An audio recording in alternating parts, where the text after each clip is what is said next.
The following is a presentation of the National Thoroughbred Racing Association and ESPN.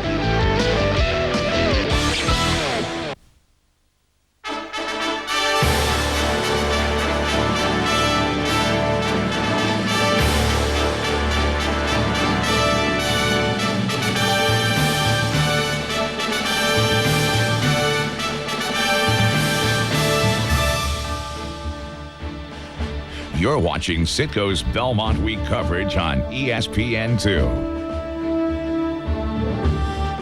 In a little more than 24 hours, a horse named Funnyside will attempt to do what hasn't been done in 25 years. A sweep of the Kentucky Derby, the Preakness, and the Belmont Stakes. Thoroughbred Racing's ultimate prize, the Triple Crown. Superstars such as Spectacular Bid, Ali Sheba, and Sunday Silence couldn't complete the deal. Now the home state gelding attempts to have his name added after a firm. We'll update the 135th Belmont Stakes and bring you live racing featuring the first grade one of the weekend, the $250,000 Acorn, a race that's attracted a trio of the country's top 3-year-old fillies. The champion Storm Flag Flying, Kentucky Oaks winner Birdtown, and the always tough Lady Tack. The Belmont Stakes weekend from New York starts now on ESPN2.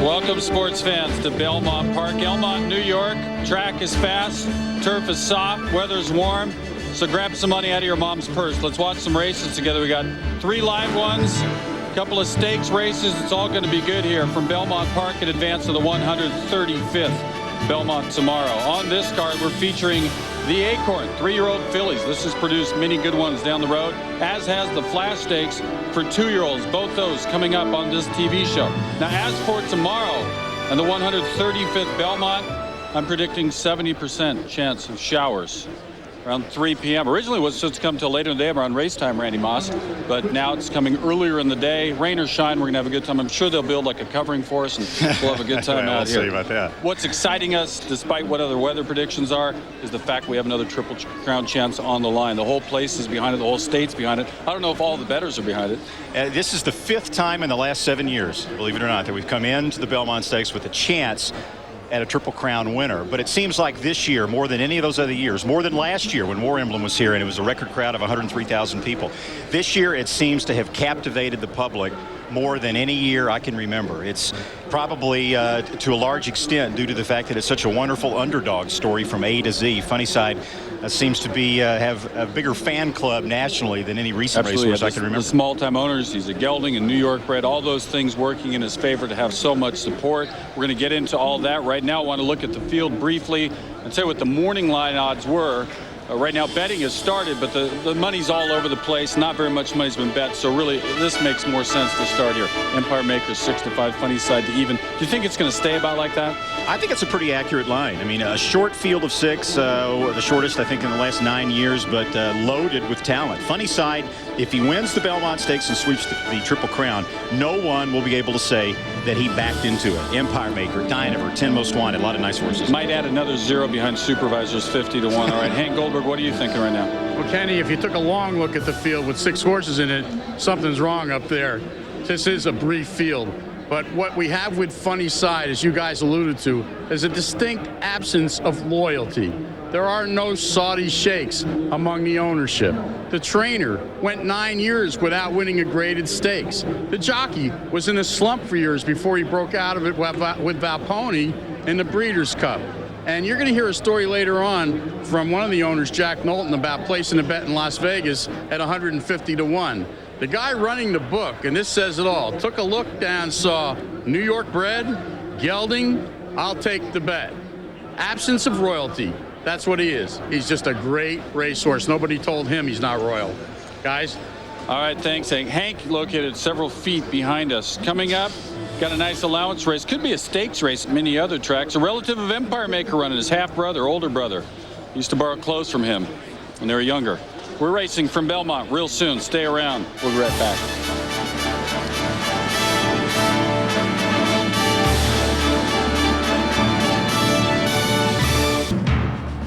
This ESPN2 presentation of Citgo Acorn Steaks is brought to you by Citgo. We know you. By Visa, proud sponsor of the Visa Triple Crown. By Budweiser, the best things in life are the things that are true. Budweiser. By Long John Silver's, dive into something different. By Diamond Cut Jeans, try a pair. They just fit better.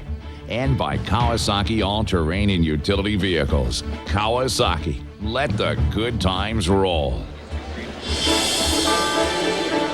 Back here at Belmont, setting up for our first live race of our program, 3-year-olds and up, going a mile and 1/8. And keep in mind, there's a mile and a half around, Randy, right? So a mile and 1/8, they can run it with one turn. One turn, which tends to favor speed horses a little bit more. You see the current betting right now as the horses are approaching the gate. Quest, trained by Nick Zito, getting blinkers on. A horse that ran in the Jim Dandy and Travers last year unsuccessfully is right now the 5-2 favorite with Edgar Prado. Chisling's the 5. This one has done all his work on turf, but Bobby Frankel moving over to dirt for the first time with Jerry Bailey on board. As we take a look at some of the others in the field, you've got number 7, Harley Quinn, a horse just claimed for $60,000 by trainer Patrick Reynolds.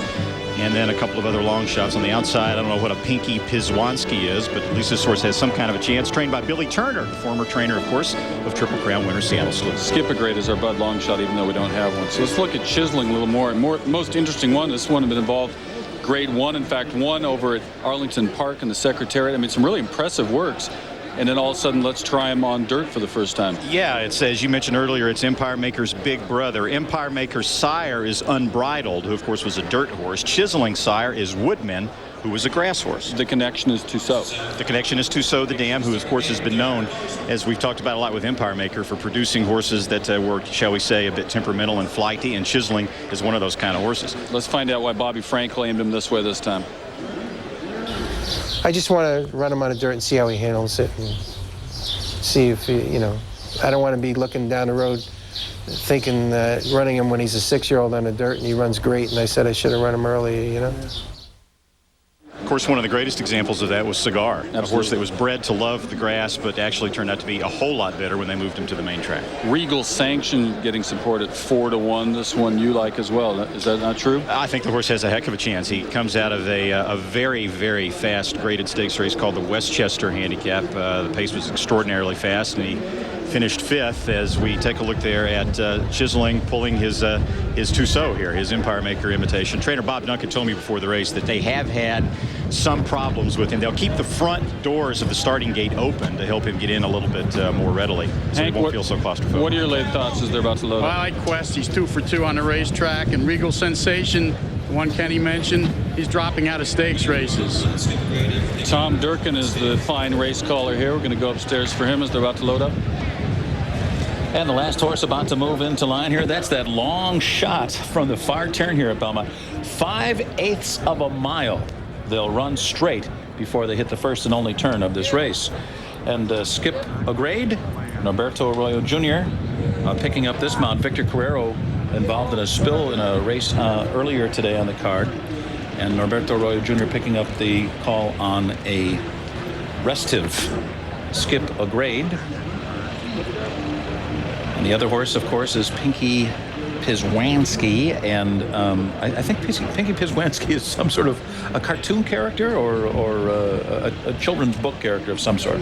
Anyway, Skip a Grade being pushed in there by the assistant starters. The crew here headed by Bob Duncan, and the final horse is Pinky Pizwanski. In the gate and ready for a start.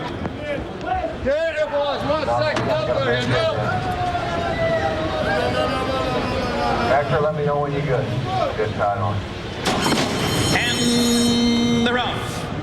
And Short Hair wheeled in at the break. The field moving up the chute now. And it is Harley Quinn out for a short lead. Skip a Grade is right there. Pinky Pizwanski on the far outside. Quest comes on through between horses to be 4th. And then it's Regal Sanction. Very pumped up. Regal Sanction comes through keenly down toward the inside. Then Raneem, who's right there in the thick of it, only 3 lengths from the lead. I'll move out there on the outside. Then Short Hair, a long, long way back to Chiseling. Chisling is about 15 lengths from the leaders. The pace is solid. A 23-1 opening quarter. Harley Quinn is surrounded by challengers. Skip a Great, Pinky Pizwanski, and Regal Sanction on the inside. And right in behind that group, it's the other group of Short Hair Quest. Al Muhat there on the outside, and Ranim. A huge break back to Chisling. The field moving for the far turn. The quarter in 23-1. The half 46 3/5 seconds. The pace has been solid around the far turn. Harley Quinn going head-to-head here with Regal Sanction. Pinky Pizwanski on the far outside. Skip a Grade right there. Those four are heads apart. And in behind that group, Al Muhat there is on the far outside. Quest is in between horses. Short Hair down toward the inside, followed by Ranim. And now Chisling is starting to pick it up, but he's got a lot to do. 10 lengths behind, but he is in with a shot. And the field now turns for home. Regal Sanction comes away with the lead as they hit the top of the lane. Al Muhat powers up now on the outside second. Quest switched out for running room. Harley Quinn has given way. Pinky Pizwanski's in between horses. Farther back, Chisling on the far outside, 6 lengths behind. They're coming down to the final 100 yards. Al Muhat surging to the neck of Regal Sanction, who battles on. Al Muhat short lead. Regal Sanction and Quest. Here's the line. Al Muhat has done it. At an absolutely monstrous price. He was 95-1. Regal Sanction finishing second. Quest was third. Chisling was too far out of it to be any threat to this huge long shot winner ridden by Berto Castilla Jr. Anybody have that exacta? Why didn't we bet him? Al Muhat. Hey, you had to work with me on the pronunciation. You were hoping the horse didn't win. Of all the horses in this field that you were rooting against, it would have been Al Muhat. I actually called trainer Danny Pikes this morning as he walks by us with a big smile. What did he say to you then? Talking about, he said the horse's last start, which he stumbled early, he just didn't show anything whatsoever. He was very puzzled by that. There was no reason why. Bobbled a couple of times early in the race. He thought maybe the horse lost confidence, and so he was just going to throw that race out and look at some of his earlier races, including a dirt race at New Orleans. It was mainly a turf horse, but the last time he was on the dirt in New Orleans, he actually ran pretty well. It was an allowance race. He was 3-1, and he was beaten a length and a half. 95-1 today against this good field, and look what happens.